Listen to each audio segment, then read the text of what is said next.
আসসালামু আলাইকুম সুপ্রিয় দর্শক, সবাই অসংখ্য প্রীতি ও শুভেচ্ছা নিন। আমি Shahidul Islam, BD politics news YouTube চ্যানেলের পক্ষ থেকে। প্রিয় দর্শক, আজকে আমি যে বিষয়টি নিয়ে আপনাদের সামনে কথা বলবো, রিফাইন্ড বা অন্য নামে আওয়ামী লীগের কর্মসূচি করতে পারবে না প্রধানমন্ত্রীর তথ্য উপদেষ্টা।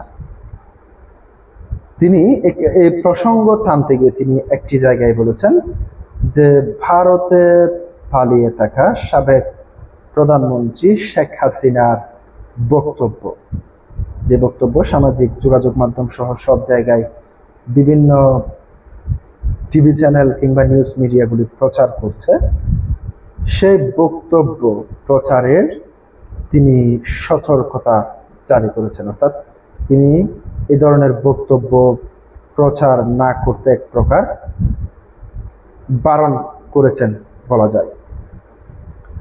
প্রিয় দর্শক, যেহেতু আমরা দেখেছি অন্তর্বর্তীকালীন সরকারের একটি অধ্যাদেশে এমন ছিল যে ভারতে পালিয়ে থাকা শেখ হাসিনা কিংবা আওয়ামী লীগের কোনো নেতা কর্মীদের বিরুদ্ধে কোনো ধরনের কোনো প্রচারণা, অর্থাৎ তারা সেখানে যে বক্তব্যগুলি উপস্থাপন করছে সেগুলো যদি বাংলাদেশের কোনো মিডিয়া প্রচার করে সেটি আইনের আওতায় আনা হবে। এ ধরনের একটি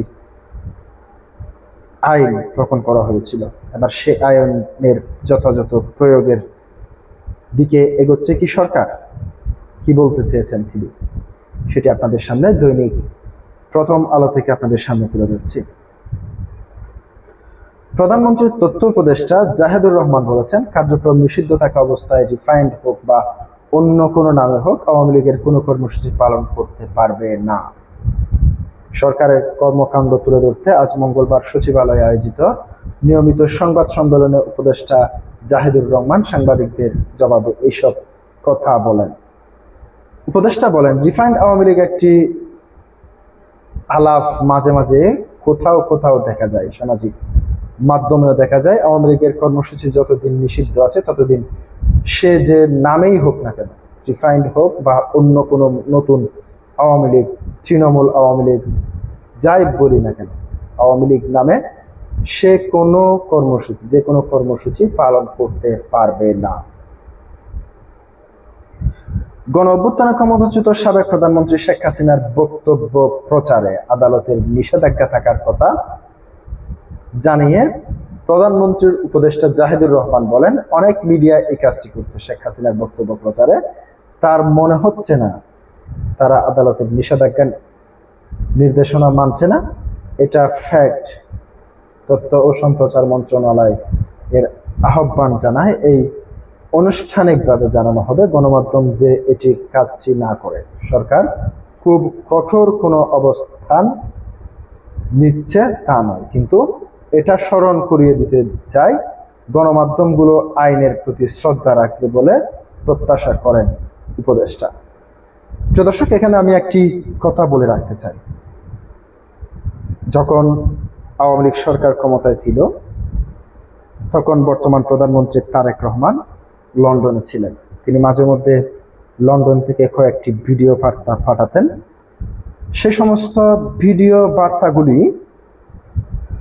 বাংলাদেশের বিভিন্ন মিডিয়া প্রচার করত। সেই প্রচারের সময় আমরা দেখেছি তৎকালীন আওয়ামী লীগ সরকার এ ধরনের একটি আইন করে, যাতে কোনো মিডিয়া তারেক রহমানের বক্তব্য প্রচার করতে না পারে। এই ধরনের বিভিন্ন প্রপাগান্ডা তখন আওয়ামী লীগ সরকারও করেছিল। একই পথে এগোচ্ছে কি তারা, বিএনপি সরকার, সেটি বোঝার জন্য এই কথাটি এখানে তুললাম। তিস্তা মহাপরিকল্পনা প্রধানমন্ত্রীর চীন সফর হওয়া সংবাদ সম্মেলনে সরকারের সাম্প্রতিক কর্মকাণ্ড তুলে ধরেন তথ্য উপদেষ্টা।